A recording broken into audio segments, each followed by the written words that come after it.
Ni-reveal na ang ilang eksena sa upcoming series ng ex-PBB Celebrity Collab housemates na The Secrets of Hotel 88. Instant reunion ito ng stars from two networks na nag-lock-in taping pa sa probinsya.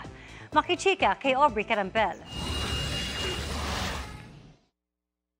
Gusto ko lang ng hustisya para kay Dad. May drama. Confrontation scenes. Hindi mo kailangan? Wala siyang ibang ibig sabihin. At funny moments. Ang mga eksenang yan pasilip sa roller coaster of emotions na hatid sa fans ng Pinoy Big Brother Celebrity Collab Edition housemates sa kanilang muling pagsasama-sama sa isang proyekto. Ang dating pangarap lang na napag-usapan sa bahay ni Kuya, nangyayari na sa upcoming mystery drama series na Secrets of Hotel 88. Super saya, new experience, and mas enjoy ko to kaysa sa actual taping. Mas masaya yung lock-in kasi mas focus ka sa work talaga. Kumbaga yung band po, kasama yung mga cast, nandito po lagi. So yung character din po namin, minsan di po namin sila nabibitawan. Parang after the shoot, we get to bond. Like parang the whole day kami magkasama and wala, it's more fun kapag lock-in. First time ko, so it's a different experience. Kahit ilang buwang nagsama-sama sa loob ng bahay ni Kuya, marami pa rin daw silang na-discover at natutunan sa isa't isa.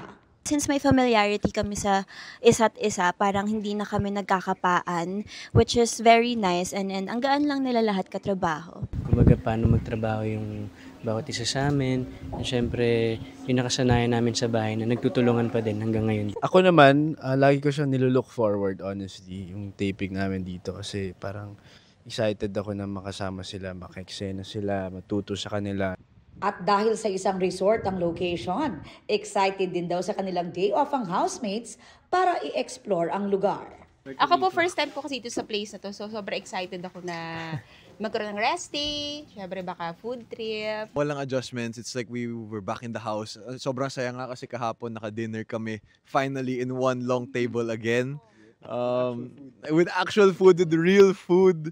Na hindi namin kailangan lutuin or hindi kailangan lutuin ni Ate Klang.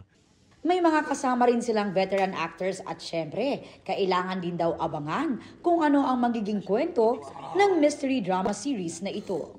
Ang dami naming natutunan sa kanila, ang dami nilang advice, about the industry, about acting, and we're just really so blessed and grateful. The story is amazing. We can't wait to share it with you. Very soon ay mapapanood na ang Secrets of Hotel 88. Aubrey Carampel, updated sa Showbiz Happenings.